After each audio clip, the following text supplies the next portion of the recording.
Hi, this is Mayor Pro Tem Fred Gaines, and you're watching CTV live at the Earth Day celebration here in Calabasas.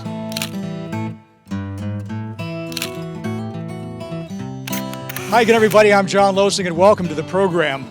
Each spring, thousands of communities around the world gather to celebrate Earth Day in recognition of this truly great planet on which we live.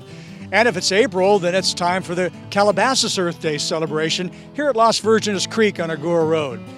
Now, about 5 years ago, a portion of the once concrete-lined stream bed behind me underwent about $1.5 million restoration to restore the site to its natural state. And after the work was done, it became the perfect spot for the city to hold its Earth Day events. On today's show, we'll see many examples of how Calabasas and other green-minded groups are working together to take their environment seriously. Let's join the show.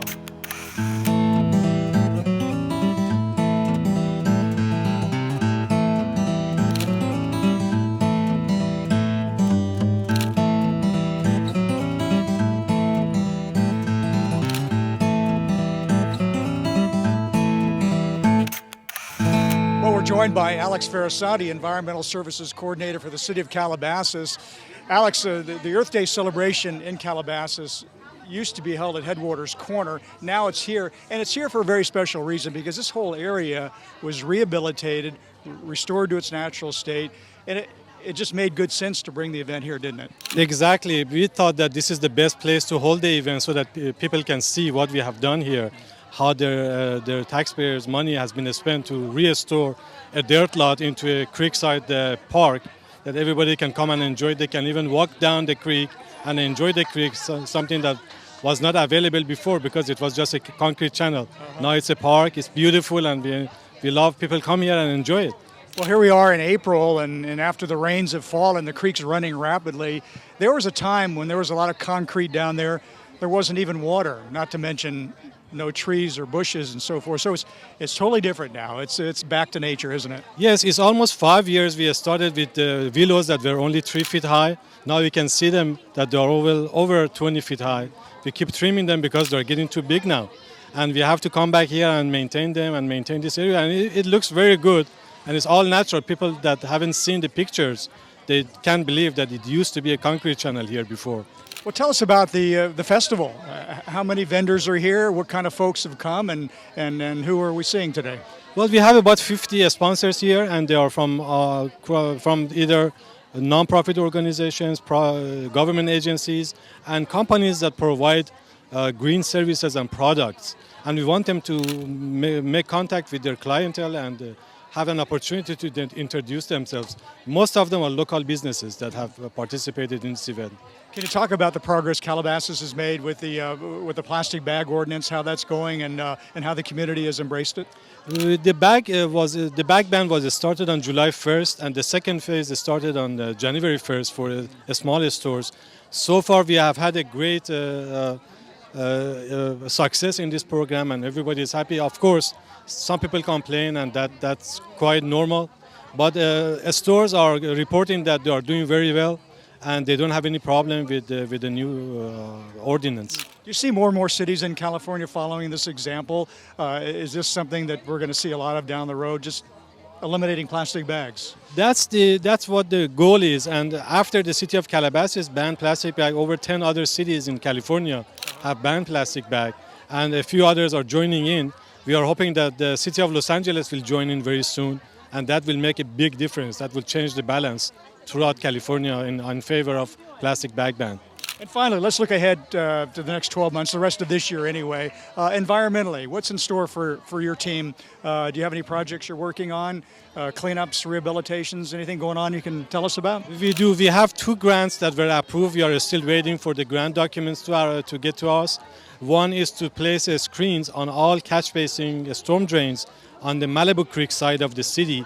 We are going to cover about half of them very soon, as soon as we receive the grant document. The second one is water conservation. We are changing the city's controllers, city-owned controllers throughout the city to smart controllers so that it can be adjusted automatically when there is no need for watering. So that will save city about 25% on water consumption and 25% on water bills. So that will be coming soon. Hopefully by the end of next year, the project will be implemented. Well, thank you, Alex. Another Earth Day celebration here, Creekside at Las Virgenes Creek, and we'll see you soon. Keep up the good work. Okay? Thank you so much. Thank you for coming. We're at the Las Virgenes Municipal Water District booth, and this is Deborah Peters with the Water District, joined by our friend Little Drop, or Big Drop, actually. Deborah, a lot of folks in the area see some of the construction going along Agoura Road, and some of the streets are dug up, the pipes are going in. This is all part of the Water District's Backbone Improvement Program. Can you talk about the latest on that and how it's going to help the Water District?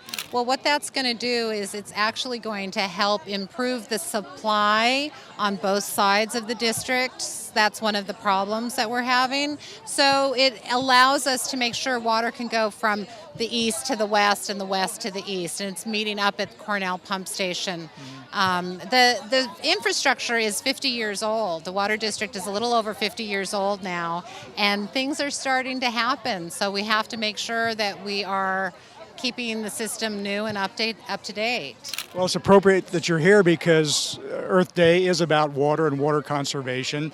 How have the supplies been this year? Have we had to cut back? Has the rain been ample, or are we a little bit under? Where do we stand with the rainfall 2012? Well, at this point, I really, even with yesterday's rain, I don't know what the actual rainfall is, but I do know that we're still a little bit below, and it's always important to conserve water, to use it efficiently, regardless if we're in a drought or not. So the rainfall helps us with the reservoirs here, but we really need snow in Northern California to make sure that we get the snowpack for down here. The Water District trying to do its part to conserve as well. With the installation of the new smart meters, how does that help with the meters better monitoring everybody's water use? Is that going to help you keep a better tab on things? What it helps us with is when someone has a leak, we actually get notified that they're having a leak. We can call them up and let them know. Before it's too late. Exactly. So it's been very interesting hearing those phone calls and hearing people say, oh, thank you so much for letting me know because I saved water. I mean, I got it fixed and didn't have to worry about it. And there's a program that you're working on called Mow No Mow. Yes. M-O-W, no, M-O-W. What does that mean? Well, you can mow or no mow. We prefer to mow no mow. Right, exactly. And that is a turf replacement program, and we have that on our website at www.lvmwd.com, and it's to help you take out the lawn, the turf, and put in a drought-tolerant type of garden. So eligible applicants can apply for funds to help swap out the lawn for a less water-intensive lawn. Yes, and Scott Harris will actually meet with them and talk to them and tell them the pluses and minuses of the program. Okay. Deborah Peters with the Water District, and we'll let you get back to your Earth Day booth. Thank you very much, John. Well, here's one of the Earth Day folks, and this is Carol Queen from Calabasas and has come to Earth Day. Is this the first time you've come here? Have you been to this event before? Yeah, no, this is the first time. What do you think so far? I think it's great, and I think it's great a lot of people are involved and showing up, especially with their children. And you are going to take home something green, it looks like? I am, yes. Is that They for actually gave this to me, and it's oregano that I can actually grow and use in the kitchen. So do you have a cultivated herb garden at home? No. Now you're starting. Well, yeah. I have a lot of plants and flowers, but not herbs, so this is great. Okay, well, that's a good green start. Thanks, so. Carol. Okay. Thanks. Happy Earth Day. One of the solar groups here is Real Good Solar, and this is Cambria Lynn with Real Good Solar. Your company installs solar roof and paneling? Yes, we do commercial and residential. Cambria, tell us about the state of the industry. Is it growing? Are more and more people using solar for residential application? More people are using solar for residential. The rebates are back from the government, and it is becoming more and more cost effective for homeowners to use it. How is the technology? Are things changed like computers? Are the panels getting smaller? Are things shrinking down a little bit to make it more, well, visually friendly anyway? Yes, we are making it more visually friendly, and there are other ways that they can do it. They can also do it different ways of mounting it, so it doesn't just have to be on the roof of your home. And part of your booth here is you have a sign that says 87 solar power myths. What are some of the misconceptions people have about solar energy? Well, one is about price. People are worried about price. They're afraid that they're not, if it's cloudy, that they store no energy, but the energy does go into the grid and you do store it so that you can use it during the nighttime. When you say go into the grid, can you explain that for the layman, how that works? When the sun shines, you kind of store it up like a battery? You store it up in a battery into the grid, and at nighttime, then you use up like credits. So if you don't use up more, you just keep storing it and using it so you can keep using the energy. Are people using solar for pools as well, to heat pools, not only to light the light bulbs, but a little bit of everything? Huh? Yep, a little bit of everything. Refrigerators, pools, your whole home, we do it all.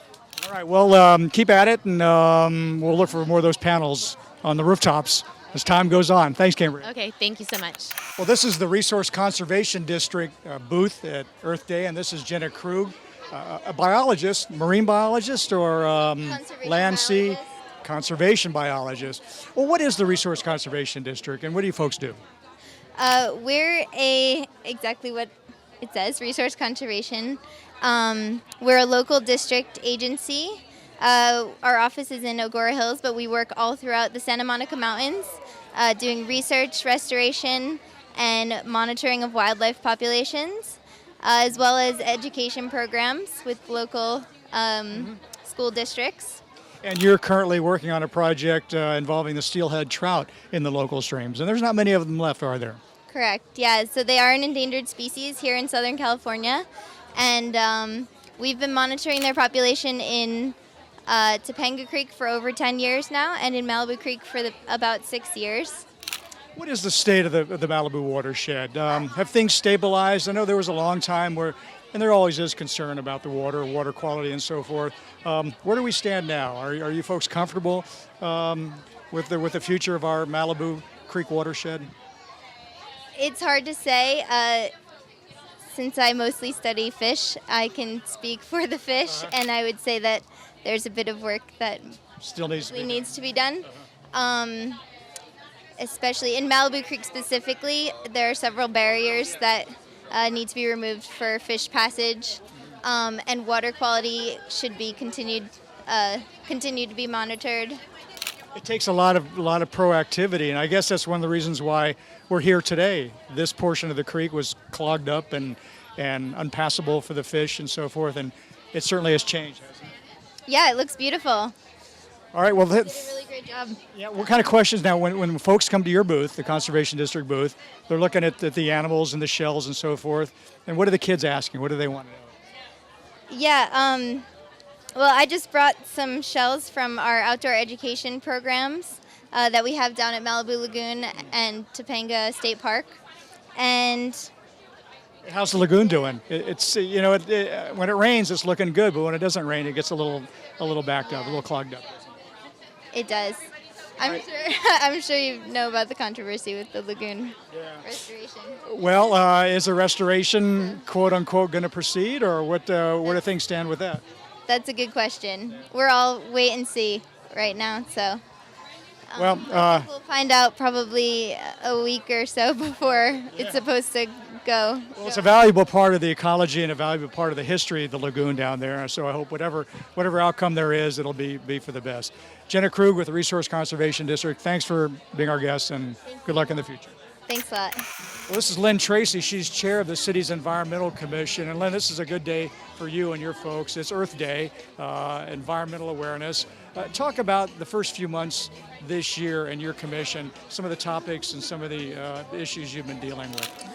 Right. Well, I think the biggest thing that we've done this year, just a month or so ago, was the coyote education.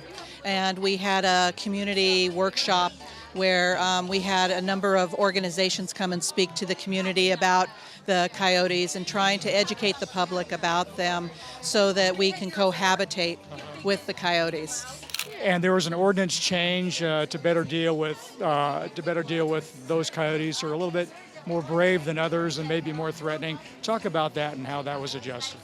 Well, the City Commission decided to remove any kind of lethal action with the coyotes, and so that doesn't happen anymore. No, that does not happen anymore. We still will get reports by community members if they have a coyote sighting, and they can still put in a report of a sighting or an incident. But no, we're not. The city's not taking any lethal action. Well, you've lived here some years. What is the state of the coyote population? I suppose it ebbs and flows with the rain and so forth, but are there more? Are there fewer than we've seen in previous years? I believe that there may be more. I think it depends on what part of the city one lives in. Right. But clearly in this area we have a lot of them. And sometimes they're braver. And so there are ways of hazing them.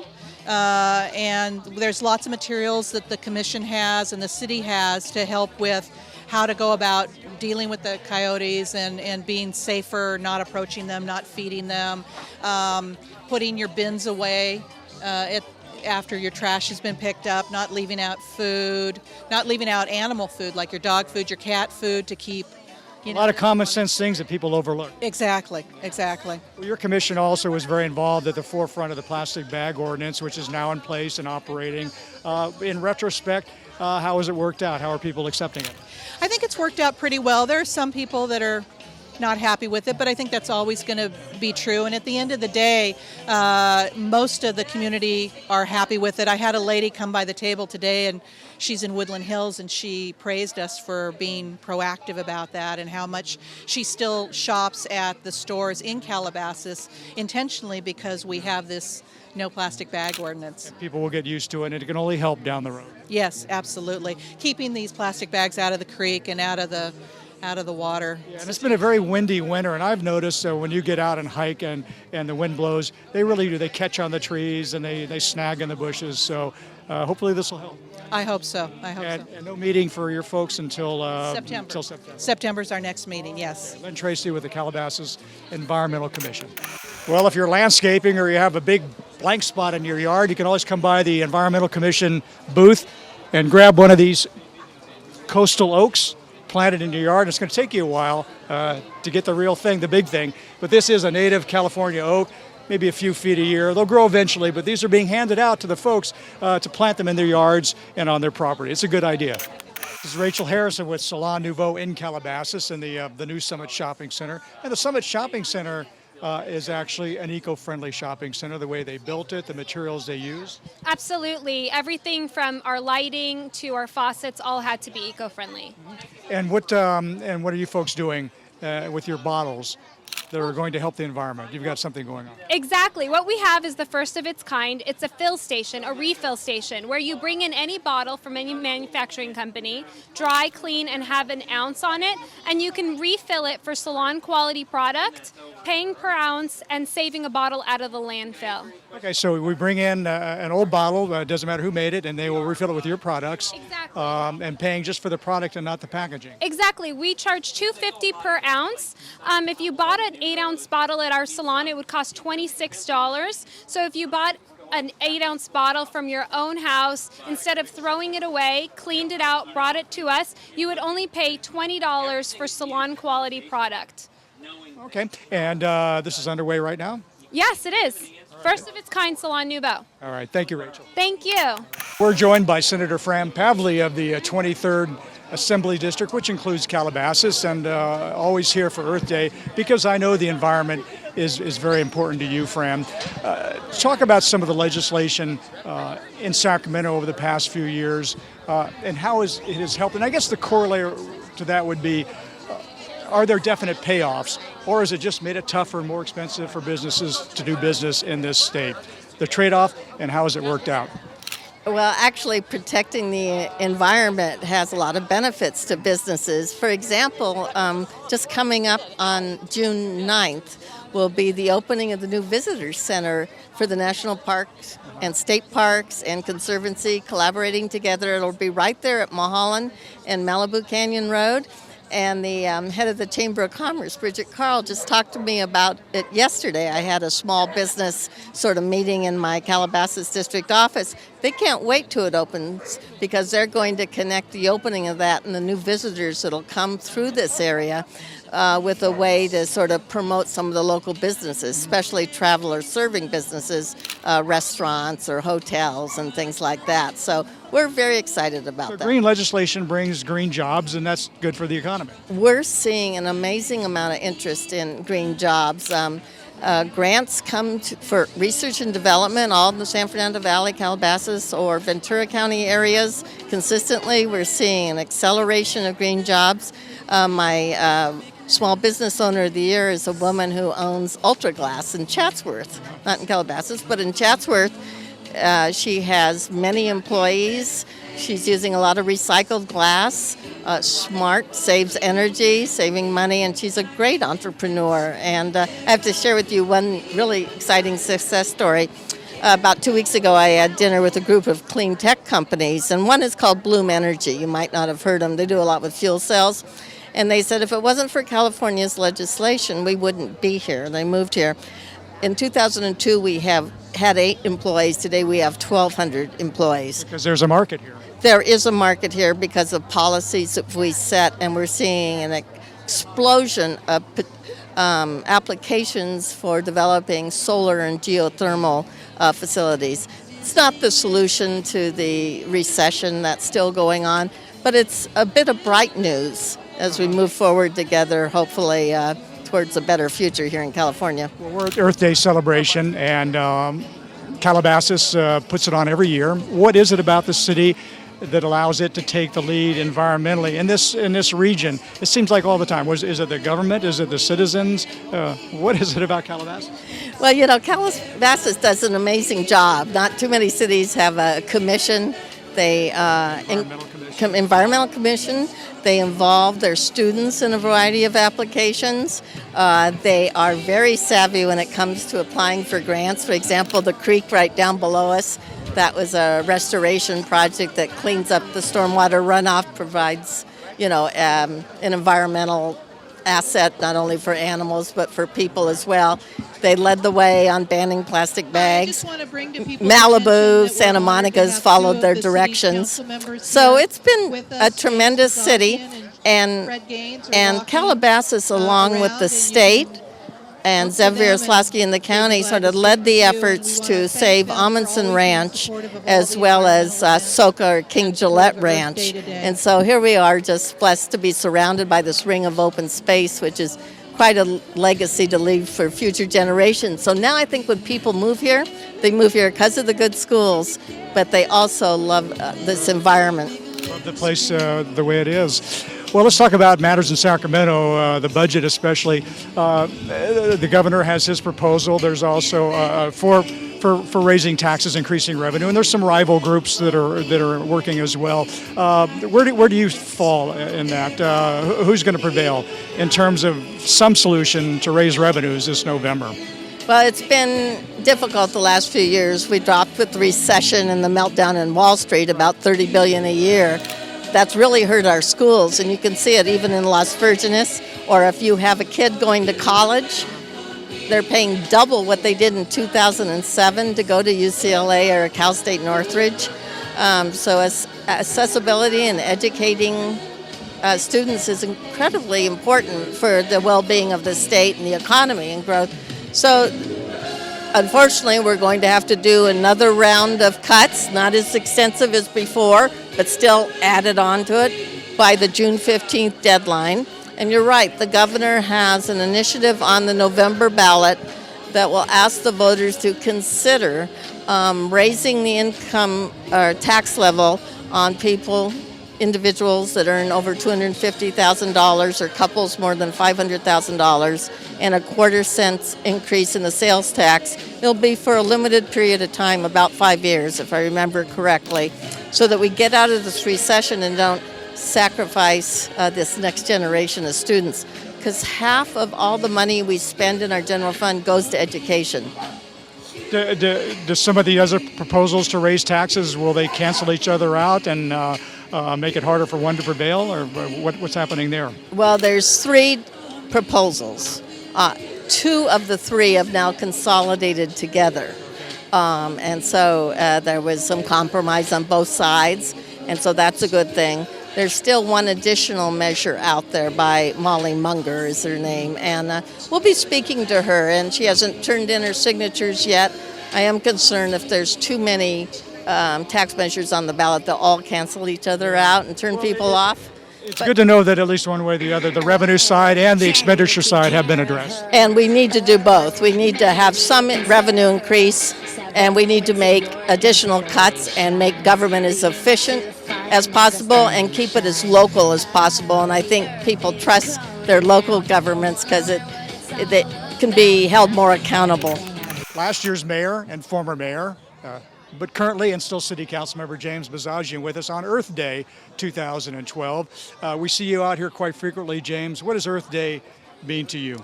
Well, it's our local celebration of environmental awareness, and it's an educational thing and a fun thing to get people, particularly families with children here, as you can see all around, to be more environmentally conscious and learn about what's around them and all the natural products and ways to conserve and preserve. Calabasas has really taken the lead with the plastic bag ordinance, among other things, a creek bed restoration and so forth. It takes a lot of hard work to do those things and a lot of cooperation. There have been some battles along the way, but it looks like the payoff is there. Can you talk about this particular stretch of the creek right here, what happened here, and how that came to fruition finally? Sure. Many years ago, this creek was, there was a cement bottom put in, and all types of trash in the creek and all types of non-native vegetation taking over the creek bed. We got a state grant, and with the state grant and some county money as well, and with a little bit of city money, we restored the creek bed by pulling out the cement, putting it in a natural setting, taking out all the non-native vegetation, cleaning up the trash out of the creek, and you wouldn't believe what we found in there, by the way. Everything from, common trash to a car. Too much information. Well, anyways, we cleaned it up and restored it, and we got actually a statewide award for our restoration. Looks beautiful. Now, will there be more sections of Las Virgenes rehabilitated farther into the city, or just this one area right here, is it? We hope to eventually rehabilitate the whole area, but this was the worst in terms of environmental damage and destruction. There was all types of corrosion due to the interference of human things such as cement and bags and all types of plastic. There was a plastic lining putting under there as well that was corroded. Well, environmentally, because this is Earth Day, what remains on the council's radar for the rest of the year?